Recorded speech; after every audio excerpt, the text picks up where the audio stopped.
Alright, so, here's the long and short of it. Tim Beeson threatened me and my family. This is well before Natalie was dead, and he was not the first person to do so. He was just the first person to do so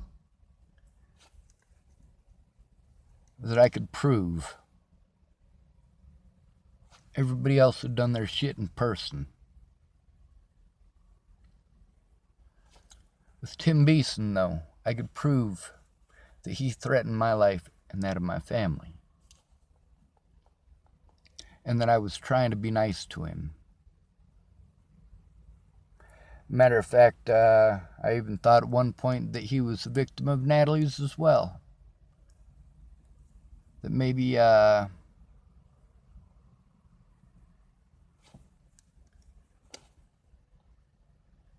maybe she was sick and twisted and she was painting him out to be a bad guy the same way she painted me out to be a bad guy. And I was thinking about it real hard because I really didn't think Natalie would do something like that unless she was really pressured to do it. And I had a real weird feeling about Alicia. Natalie's the one that rescued me. They were different people. I knew that recording people without their permission is against the law. But it also depends upon the circumstance.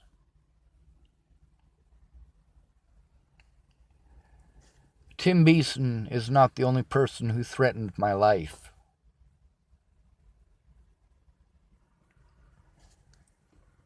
People that Alicia Bollinger was traveling with were threatening my life.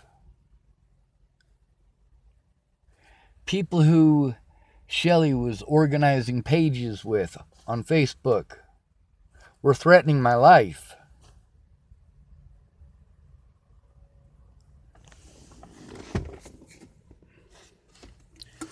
Several of Natalie's current boyfriends at the time of her death. Alright, one of her boyfriends that she had at the time of her death threatened me. The other one disappeared off the face of the planet. But she did have two.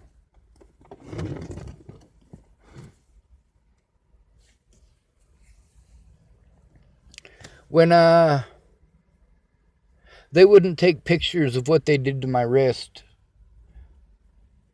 the entire time I was in jail, they absolutely refused to take any evidence or statements about what they had done. They allowed that evidence to disappear.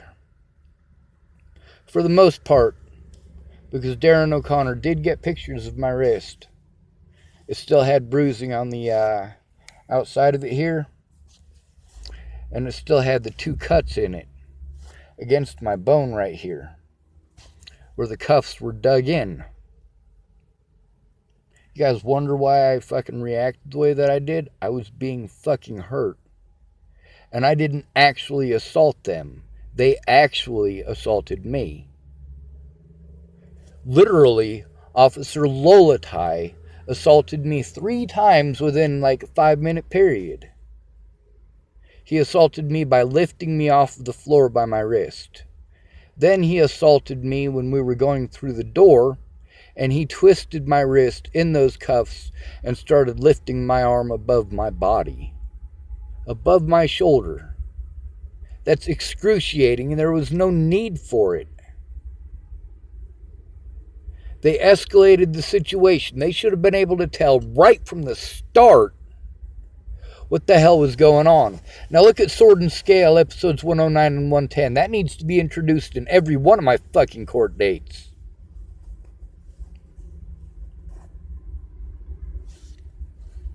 The way that I was painted.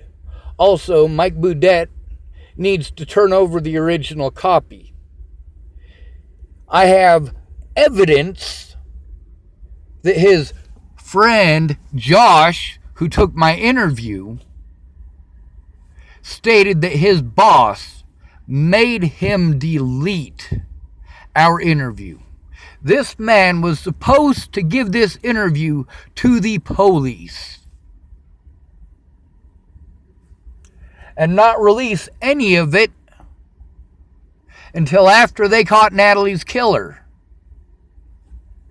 Now, when they started their frame job up, and then my friend Candace was threatened, and they weren't willing to take pictures of my wrist, but they would take pictures of my friend and put her family at risk. At that point in time, I already knew that all of the people in my life were in danger. Candace was threatened while I was there. What do you consider threatened? People were taking pictures of her old living room and sending them in these groups. They threatened, harassed, and intimidated many people in those groups. They kicked out anybody who didn't hate Sean, except for Katie Cahill's group. And that group I got to be a part of, and it shows a whole bunch of illegal activities by the Bollingers and by their cronies. Yes, the Bollingers committed crimes on there. I looked them up. Also, as administrator, I get to see all of that stuff. Plus, I kicked them out of the group, so they can't erase it. Yeah, I ain't no dummy. Plus, if they try to destroy that shit, I got screenshots.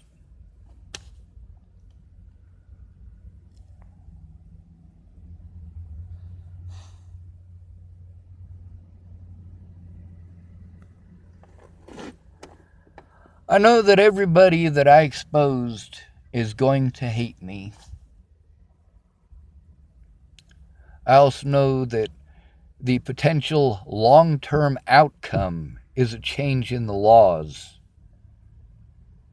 so that people can't do the shit that I've been doing for the last fucking 8 months. If I had been an actual terrible excuse for a human being, I could have been killing people this whole time. But I choose not to. I choose peace. I did not choose this war. This war was declared on me. I chose peace and I walked away. That is where it should have ended.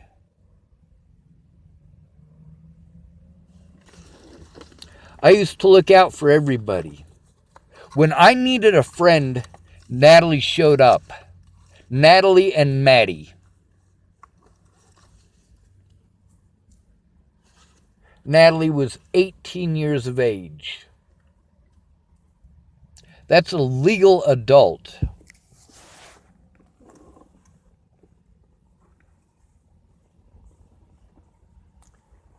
Now, I had known her by face since she was probably about 13 or 14. That guy Emery I was telling you about. And that guy Arturo that I was telling you about. Yeah.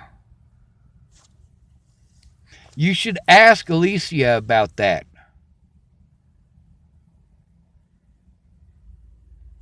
I walk down there and I see one of these little girls in with Emery and another one of these little girls, and they were little girls at that time, first of all. And the other one in with Arturo. And I didn't see them for years after that. I told them they needed to go home. And you guys want to pretend like I am some sort of sicko. No. And I know what you guys are saying. Man, you should have beat the shit out of those two fuckers. No, I shouldn't have. I saw them doing something they shouldn't have been doing. But I'm not violent. I told those young women to go home. And I talked to Arturo. And I talked to Emery. And I let them know exactly what the fuck was up. And the only times I ever saw them after that was when the police were there. Now, why didn't I go to the police? The police don't fucking take reports from homeless people.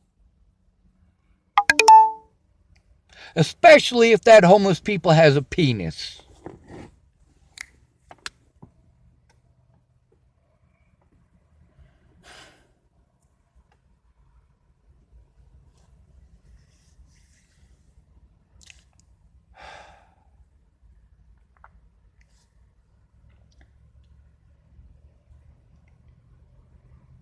Everybody who spoke up for me already put themselves and their families at risk. They put themselves and their families at risk by sticking up for me, and that's all it took. I want those predators put away now. I want my friends and my family safe. I want Tabby safe. I want Peaches safe. I want Graham safe. I want Aunt B safe. I want all of these people safe. And you can go back and look. That is all I ever wanted.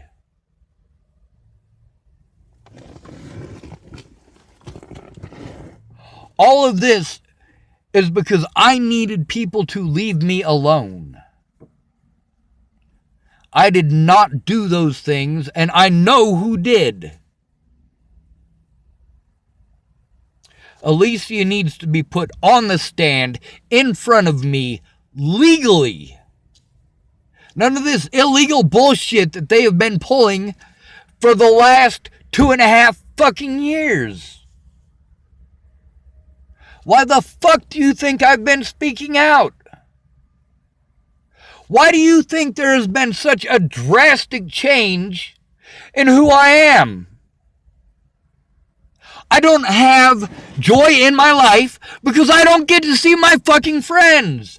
I am in constant pain and I don't get to see my loved ones without risking getting assaulted by the police or some crazy fucking lunatic who believed some fucking rumors that were unfucking founded, and the man didn't get to defend himself at any point in time. They did everything they could not to look at any fucking evidence. And there are witnesses to this, and they refuse to talk to the witnesses and refuse to investigate themselves for not doing their fucking jobs. Can you imagine that?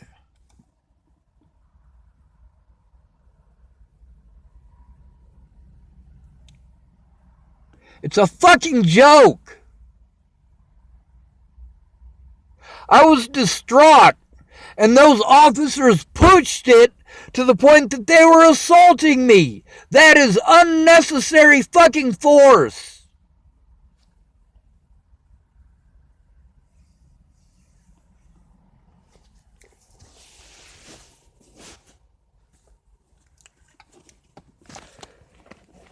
Tabby put her name out there on those sites. Peaches did. All of these people did. And it put them at risk. And they did not understand that. Candace especially. Christine already knew to be afraid. Candace did not. She was surprised as fuck when it wasn't some crazy dude fucking intimidating her. It was the cops and her fucking landlord. It wasn't some crazy fucking biker gang, because me and Candace both know our own fucking bikers. We really do.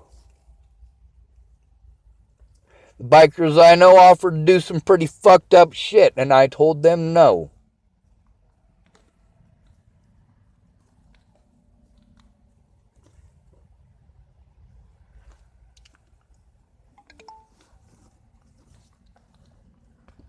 I asked my friends way back last year at the very beginning to leave the Bollingers alone.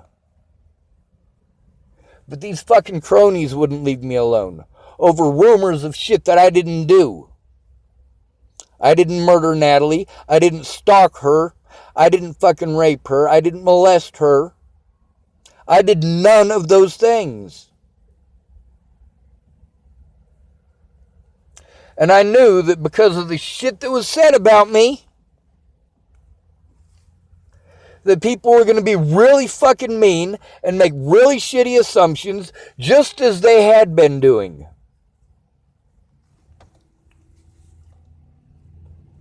Now we need to get a hold of Natalie's emails and Natalie's messenger to prove that she never said I was a child molester or a rapist to anyone.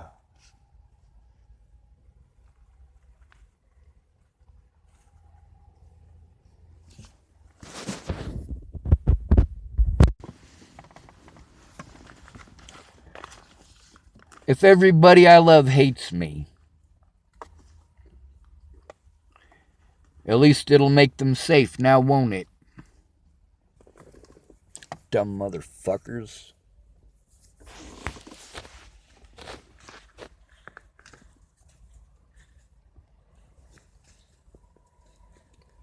Y'all got no idea how long I've been doing this. How long I've been fighting for y'all's rights. Y'all's rights, not mine, because I never had them.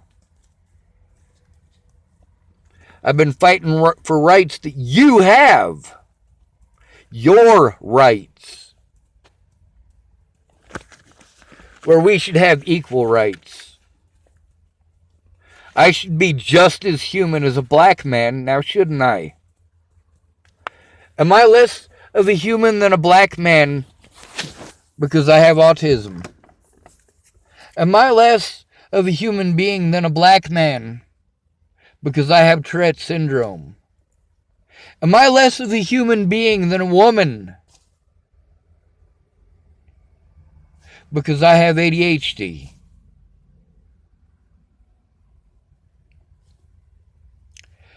Am I less of a human being than a police officer because I have obsessive compulsive disorder?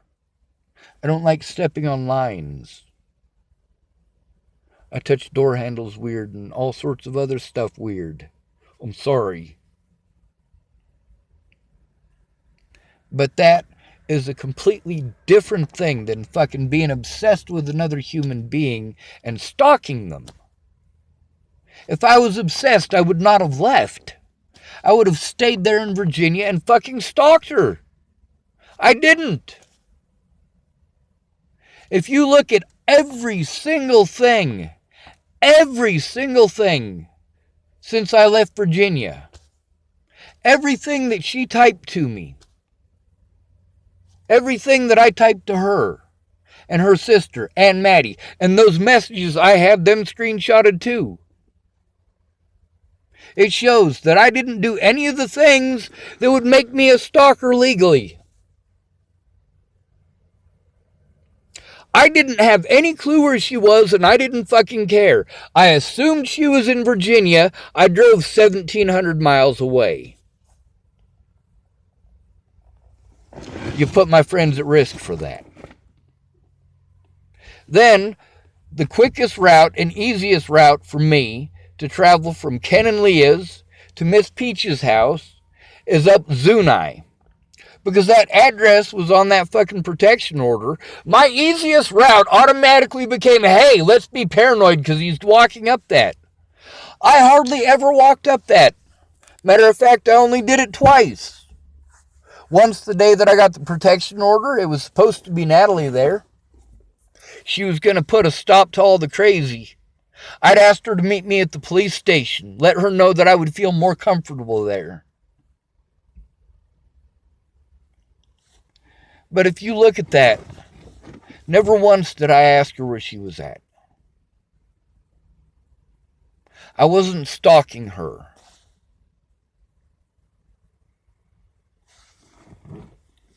There's other criteria as well. And I don't fit them either. There are specific criteria that need to be followed and were not followed. And that's the fucked up part, is that you guys think that OCD is some sort of friggin' crazy thing where it's like, oh, pretty girl, me follow, eat brains. No. Fucking moron. That's not how it works. It's like touching a door twice. A lot of times I count in my head. And a good portion of that has to do with my Tourette syndrome. I do weird breathing stuff. And then next thing you know, I'm doing this little thing that annoys everybody called stuttering. And it annoys the shit out of me.